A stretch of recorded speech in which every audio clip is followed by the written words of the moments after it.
سنتیں اور نفلیں پڑھ رہی ہو، سستی آ رہی تھی یا ویسے ہی پیر میں درد ہو رہا تھا، تو آپ سنتیں نفلیں اگر بیٹھ کے پڑھ لو تو نماز ہو جائے گی، لیکن ثواب آدھا رہ جائے گا۔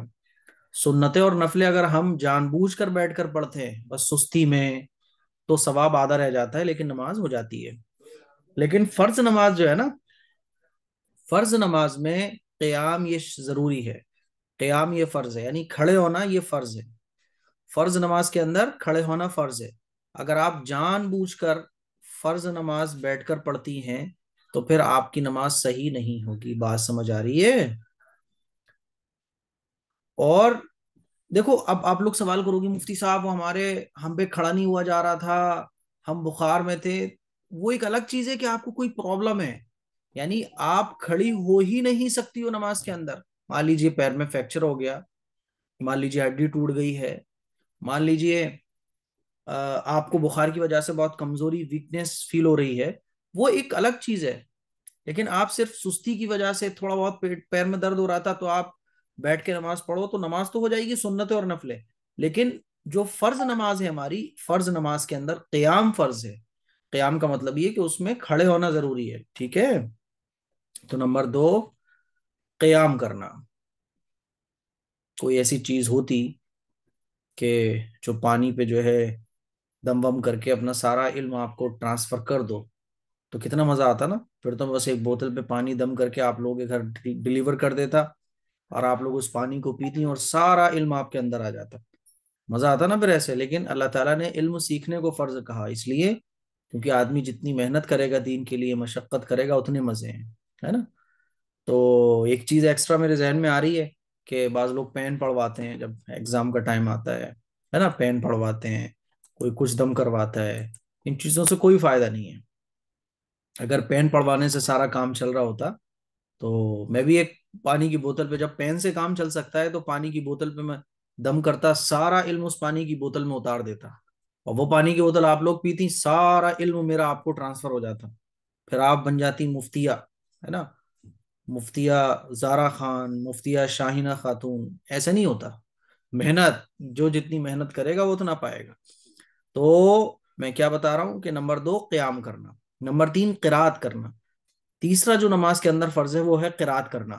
کیا قرات کرنا؟ وہ واجب میں آتا ہے، لیکن نارمل قرات کرنا یعنی قرآن شریف کا کچھ حصہ پڑھنا یہ واجب ہے۔ نمبر 4 رکوع کرنا، نماز کے اندر رکوع کرنا یہ فرض ہے، ٹھیک ہے؟ 5واں دونوں سجدے کرنا، دونوں سجدے کرنا نماز کے اندر یہ فرض ہے۔ اور 6 قاعدہ اخیرہ میں رکوع ہو گیا نا، 4تھا رکوع اور 5واں دونوں سجدے کرنا، 6 قاعدہ اخیرہ میں یعنی نماز کے بالکل آخر میں اتحیات پڑھنے کی مقدار بیٹھنا، ٹھیک ہے؟ اتحیات پڑھنے کی مقدار بیٹھنا۔ 6 جو فرض ہے وہ کیا ہوا کہ نماز کے آخر میں اتحیات کے بقدر بیٹھنا، اتحیات پڑھنا نہیں، اتحیات کے بقدر آپ کو کتابوں میں لکھا ہوا ملے گا کہ اتحیات کے بقدر، اتحیات کے بقدر۔ اتحیات کے بقدر کس کو کہتے ہیں؟ اتحیات کے بقدر کہتے ہیں کہ جتنی دیر میں اتحیات پڑھی جاتی ہے اتنی دیر نماز میں بیٹھنا، نماز کے آخر میں، اس کو کہا جاتا ہے اتحیات کی مقدار، ٹھیک ہے؟ تو یہ نماز کے اندر 6 فرض ہو گئے۔ نمبر 1 تکبیر تحریمہ کہنا، نمبر 2 قرات کرنا، نمبر 3 رکوع کرنا، نہیں نمبر 1 تکبیر تحریمہ کہنا، نمبر 2 قیام کرنا، نمبر 3 قرات کرنا، نمبر 4 رکوع کرنا، نمبر 5 دونوں سجدے کرنا، ٹھیک ہے؟ نمبر 6 اتحیات کی مقدار بیٹھنا، اتحیات کے بقدر بیٹھنا۔ تو یہ نماز کے کتنے ارکان ہیں؟ نماز کے 6 ارکان ہو گئے۔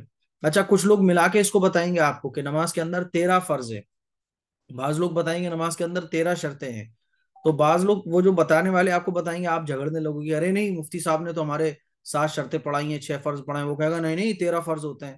تو آپ اس سے پوچھو کیا کیا، وہ بتائے گا دیکھو یہ جگہ کا پاک ہونا، کپڑوں کا پاک ہونا، بدن کا پاک ہونا۔ پھر آپ اس کو بتاؤ کہ اس کی وجہ یہ ہے کہ یہ نماز کی شرطیں ہیں اور یہ نماز کے فرض ہیں، دونوں کو ملا کے لوگ کہہ دیتے ہیں کہ نماز کے اندر 13 فرض ہیں یا 13 ارکان ہیں۔ بات سمجھ آ رہی ہے؟ تو یہ ساری چیزیں آپ لوگوں کی کلیئر ہونا چاہیے۔ اب بات کرتے ہیں نماز کے واجبات کی، کہ نماز کے واجبات کتنے ہیں۔ کان کھول کے سنیے گا، اگر آپ کی ایک بھی چیز مس ہو گئی تو پھر بہت گڑبڑ ہو جائے گی۔